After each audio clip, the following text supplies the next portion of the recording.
Picture it. A Mediterranean port day, 8 in the morning, and you're already standing in a line that runs the length of the pier. The ship docked an hour ago, but not anywhere near a town. You're parked in a working cargo port, surrounded by shipping containers and cranes, with the heat already coming up off the concrete. There's no charming old quarter to step into. There's a shuttle bus, and the wait for it is pushing 40 minutes. You shuffle on eventually. You fight the crowds in town. You buy the overpriced lunch. Then you drag yourself back to the gangway, sunburned, footsore, and a little lighter in the wallet. Behind you, the ship sits nearly empty. The pool's wide open. The slides with no line at all. Here's what almost nobody tells you. Most cruisers believe the opposite. You paid good money, so you'd better step ashore at every single stop, or you're throwing that money away. It's the rule everyone repeats, and nobody questions. The cruise lines love it too. Their shore excursion desks will happily sell you a tour for a few $100s a head, because that's where their profit hides. So you keep getting off, day after day, chasing a brochure picture that the modern port often can't deliver anymore. I learned the truth the slow way. Years of actually living aboard these ships, not reading about them. An old ship's officer said something to me once that stuck. The smartest passengers treat the vessel itself as the destination. It took me a while to really hear him. Now I get it completely. There were 2 cruises last year where I never once set foot off the ship in any port. So let me give you my signals. The handful of red flags that tell me to stay aboard, and the onboard wins that make it worth it. Quick to learn, easy to check before you sail. The day you skip might just be the best one of your whole trip. Let me set the stage first, because this all comes down to one big change in cruising. There are more ships at sea than ever, and they keep getting bigger. The newest megaships carry 5, 6, even 7,000 passengers each. That's a small town floating into port. But the ports themselves haven't grown to match.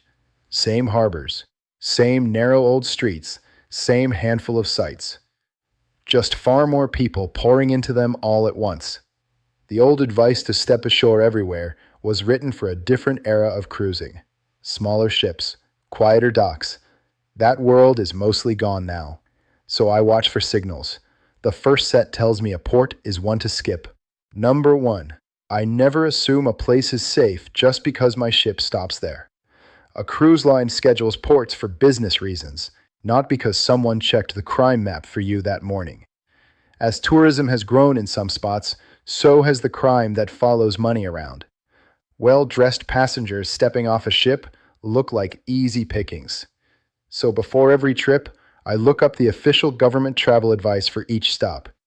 In the UK, that's the Foreign Office. In the States, it's the State Department. Takes 2 minutes.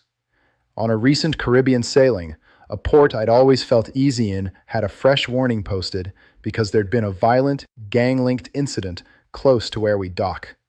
Good to know before, not after. Across the Mediterranean, you'll see steady warnings about pickpockets and street theft in the big tourist cities.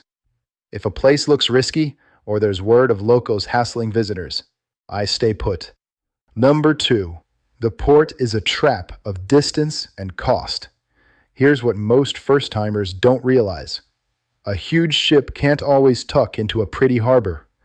It gets parked way out in a working cargo port, surrounded by containers, with a long shuttle ride between you and anything worth seeing. I've pulled into the same city twice, once on a giant ship, stuck miles out facing a 40-minute bus just to reach the center. Then again on a small ship that tied up right in the heart of town, where I strolled off to the old cathedral and the marina on foot. Same city, completely different day. And here's my favorite tell. Look at your itinerary. If it lists a famous city, but puts a different name in brackets right after it, that bracket is a warning.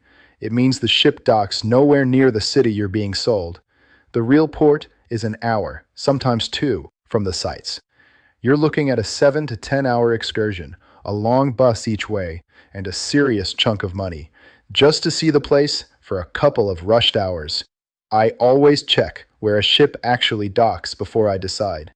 There are simple websites that show you exactly that, whether it's an industrial berth and whether anything is walkable. One of them once saved my whole day. It warned me a port handled coal, that ships there got dusted in the stuff, and that sitting out by the pool would be miserable. So I booked a tour and got off. The research told me what the brochure never would. Number 3. The port is going to be packed wall to wall. Even when the sites sit close to the dock, crowds can ruin the visit. Too many ships now crowd the same harbors on the same days. Picture 3 or 4 megaships all in together. That's 20,000 extra people flooding one little town in a single morning. The lines for everything stretch around the block. I check ahead to see how many ships and which ones share my port on the day I'll be there. One trip made this crystal clear. 2 stops at the same island on back-to-back cruises. The first day, just a couple of smaller ships in port, so I got off and had room to breathe. The second day, a stack of giants crammed in together, thousands upon thousands ashore. That day I stayed aboard and didn't regret it for a second. Number 4.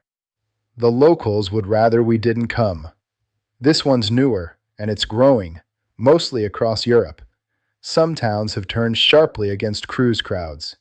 In one famous city, residents sprayed visitors with water as they sat eating near the cruise terminals. In parts of Norway, posters and stickers went up telling cruise passengers plainly they weren't wanted. I don't blame people for protecting their home, but I'm not going to push into a place where I'm not welcome. If there's tension brewing, that's an easy day to enjoy the ship instead.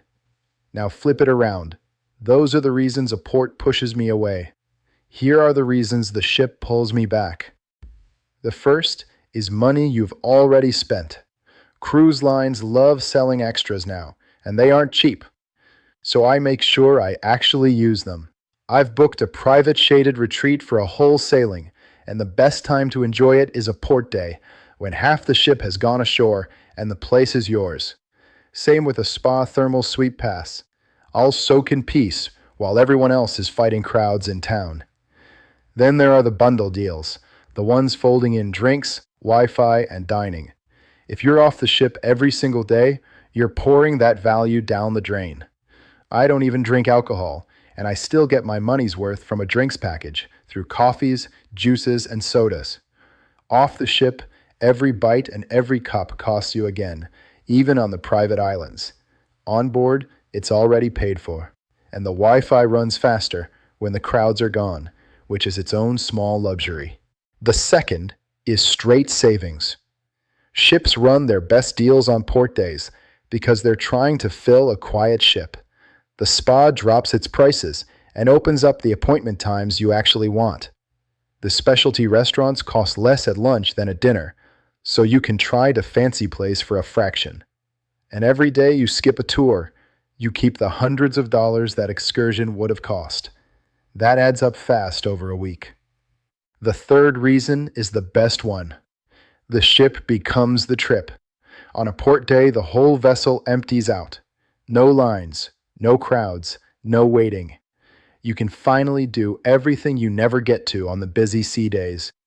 The slides with nobody ahead of you, the go-karts, the climbing wall, the surf simulator without an audience watching you fall. The trivia games where your odds shoot up because half the room is gone. Afternoon tea in a quiet lounge. Every restaurant wide open. Those 2 cruises I mentioned, where I never once stepped off, both were giant resort-style ships with so much packed aboard. I couldn't have done it all, even with extra days. The ship wasn't the way to the destination. The ship was the destination. So, next time the ship pulls in somewhere, don't just follow the herd down the gangway. Run through your signals first. Is it safe? Is it close? Will it be packed? Are you even wanted there? Then look at what's waiting for you on board. Staying put isn't giving up your vacation. It's spending it smarter. You dodge the crowds, the costs, and the hassle, and you finally get the ship all to yourself. The best day of your sailing might be the one you never step off. If this helped you see port days differently, subscribe and sail along with me.